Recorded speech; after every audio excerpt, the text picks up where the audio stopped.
They say pain leaves marks on the body, but the deepest scars never reach the skin. Millions of men live quiet lives of confusion, and you may be one of them, thinking you're a good partner, a good husband, a good man. And yet, something inside feels smaller every day. What you don't see is that you're fighting a war. An invisible one. No bullets, no screams, just silence that cuts deeper than any knife. No one ever warns you that control can look like love. It's the biggest trap. Even when you know it, you can't escape it. Your dopamine won't let you. At first she listens, cares, understands. You feel safe, maybe for the first time. And then, slowly, love starts taking pieces of you. One habit, one friend, one dream at a time. You tell yourself it's compromise, but really, you're just learning how to disappear politely. Not just that, you're training your mind to become her slave, without even knowing it. The cage feels soft, warm, comfortable. And that's why you don't notice the lock until it clicks. Even then, your trained mind ignores it, because now you're a pawn in the game of a master psychological player. Your thoughts are not truly yours anymore. I met a man during a site visit, 50 years old, successful, respected. He built an empire in construction, raised a family, thought he'd done everything right. But for the last 3 years, his wife hasn't spoken a full sentence to him. She even punishes their daughter if she dares to talk to her father. Same house, same bed, absolute silence. He eats alone, breathes alone, lives like a ghost inside his own home. His daughter now looks at him and sees a loser. The home he paid for, the family he raised with sweat and blood, the life he built. And every night, he listens to a quiet, so loud it hurts. It didn't start that way. At first, she just didn't like his friends. They're a bad influence. What have they ever done for you? So he stopped meeting them. Then his hobbies were childish, a waste of time. Cricket, singing, chilling by the riverside. Gone. Then came the family. Your brother is toxic. He doesn't want you to succeed. Your mother hates me. Your father sees you as a failure. One boundary at a time, she took everything that wasn't her, until nothing existed outside her approval. And when he finally stood alone, she didn't need to pretend anymore. She had control. He had silence. When a man hits, the bruise is proof. When the mind is the weapon, the wound hides inside the soul. Guilt becomes the leash, and you learn to walk yourself. Everything becomes your fault. She's unhappy. You didn't try enough. She's bored. You're not exciting enough. She's distant. You're not romantic enough. You keep fixing problems that never existed and apologizing for storms you didn't cause. Even your inside voice tried to whisper, "It's not my fault. I didn't deserve it." Since you're now so trained like a dog that can never bark at his owner, biting is much far. The loud silence bird your inside whispers. Then comes isolation. She never says, "Don't go." That would be too obvious. Instead, every time you plan something, there's a fight. Not about the plan, about something else. The promised jewel you forgot. The tone you used last week. Soon you stop planning with your friends.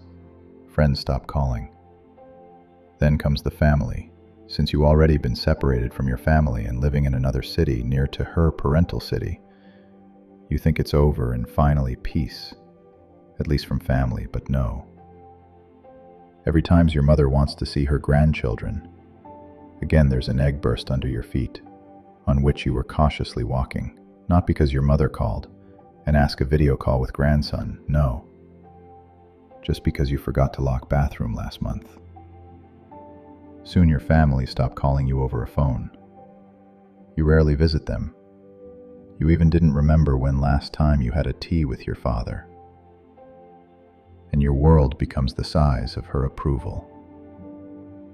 You think you're choosing peace, but really, you're just choosing silence.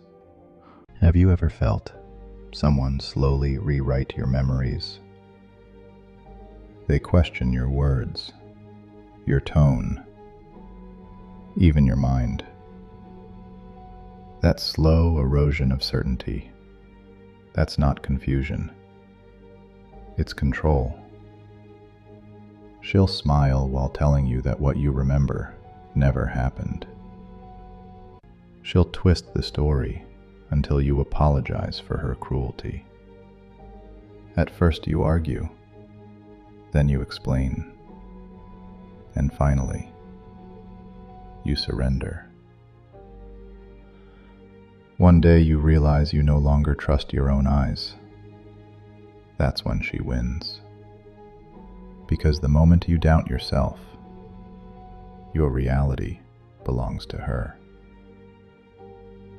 I once knew a soldier, disciplined, loyal, the kind of man who built his life on duty. After retirement, he started a solar business, wanted to bring light where there was none. Every year he planned to attend a renewable energy expo overseas. And every year, the same story. The night before his flight, she would collapse, shaking hands, short of breath, tears rolling down her face, heart palpitations, panic, helplessness. The doctors never found anything, because by morning, she'd recovered the moment he unpacked his bag. He told himself she was delicate, not dangerous. He said she needed care, not confrontation. But the truth was darker. It wasn't her illness that chained him. It was his compassion. A man trained to protect everyone couldn't protect himself from love disguised as weakness. But she is well, at least for the cost of compulsion. That's emotional blackmail at its purest form. She doesn't need chains. Your empathy does the work. You end up defending the person who's dismantling you. You explain her moods to friends who stopped understanding years ago. Because it's easier to protect a lie than rebuild a broken truth. She's just anxious. She's been through trauma. She means well. But intentions don't erase damage. The bruise on your mind still bleeds even when the punch is invisible. And then comes the final twist. After years of silence, guilt, and control, she flips the story completely. Now you're the monster. She's the wounded saint. She provokes, records, waits. And when you finally break, raise your voice, slam a door, the curtain falls exactly as she rehearsed. Everyone believes her tears. No one asks for the missing context. You stand in a room full of witnesses trying to prove an invisible crime. That's how men vanish, not in violence but in confusion. Piece by piece, they trade identity for peace. Their voice fades first, then their dreams, then their will. And still, they can't hate her, because the prison smells like home. That's the genius of psychological warfare. It teaches you to love your captor. Every war has a breaking point. That quiet instant when the fog lifts and you finally see what's been holding you. For him, it wasn't a fight. It wasn't a scream. It was the silence after she said, "You can't go anywhere without me." And something inside him snapped awake. He looked around the house he'd built, the business he'd grown, the medals hanging on the wall, and realized none of them mattered if he'd already surrendered his soul. Awakening doesn't feel heroic. It feels shameful at first. You remember every time you ignored the red flags, every boundary you let her erase. But guilt is just the mind learning how to breathe again. He started writing things down, every insult, every manipulation, every lie. Because when you put truth on paper, it stops being a fog. He stopped explaining himself to her and started explaining her to himself. Freedom doesn't begin when you leave. It begins when you stop reacting. When her chaos no longer decides your peace. When silence becomes your ally, not your punishment. He rebuilt contact with the people she made him forget.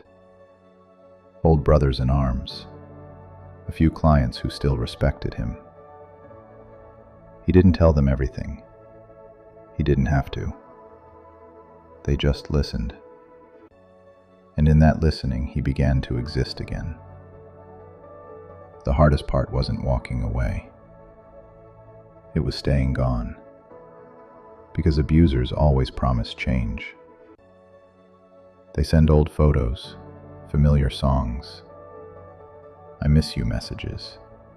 But nostalgia is just another chain, made of memory instead of metal. So he learned to remember without returning. To look at the past and say, "Thank you for the lesson, but class is over." And maybe that's what real strength is. Not revenge. Not proving her wrong. Just building a life she no longer has the power to destroy. He poured himself back into his work, into projects that gave light to others, the kind of light he once lost in himself. He started sleeping through the night. He started eating at his own table again. And every morning he made a simple promise. Never again will I mistake control for love. That's the truth nobody tells men. That peace isn't found in power, but in the courage to walk away from those who feed on it. Freedom doesn't always roar. Sometimes it whispers. You're home. He used to think freedom meant leaving. But he learned it's not distance that saves you. It's clarity. You can run for miles and still be chained to her voice in your head. Real escape begins the moment you choose truth over comfort. He stopped chasing closure. He stopped explaining himself to people who never cared to understand. Because peace doesn't come when they apologize. It comes when you no longer need them to. He realized forgiveness isn't a gift to her. It's the key that unlocks his own cage. And from that day on, he carried one rule. Never negotiate your peace again. There's a strange beauty in ruin. When everything collapses, you finally see what was real. No more illusions, no more pretending. Pain clears the fog, and what's left is something pure. A version of you that can't be manipulated anymore. He looked back one last time, not in anger, but in understanding. Because even the people who break us teach us how to rebuild stronger. Now, when he walks through his workshop, the solar panels hum quietly in the sunlight, each one turning darkness into energy, the same way he turned pain into purpose. He doesn't raise his voice anymore. He doesn't explain his worth. He just lives it. And that's the loudest revenge there is. Maybe that's what decode yourself really means. Not reading books or quoting wisdom, but unlearning the lies that made you small. Seeing the difference between love and dependency, between loyalty and surrender, and realizing that sometimes saving her was never your mission. Saving yourself was. If you're listening to this right now, and you see pieces of your own story here, remember this. You don't owe anyone your destruction. You owe yourself your peace. Stand up. Breathe. Walk.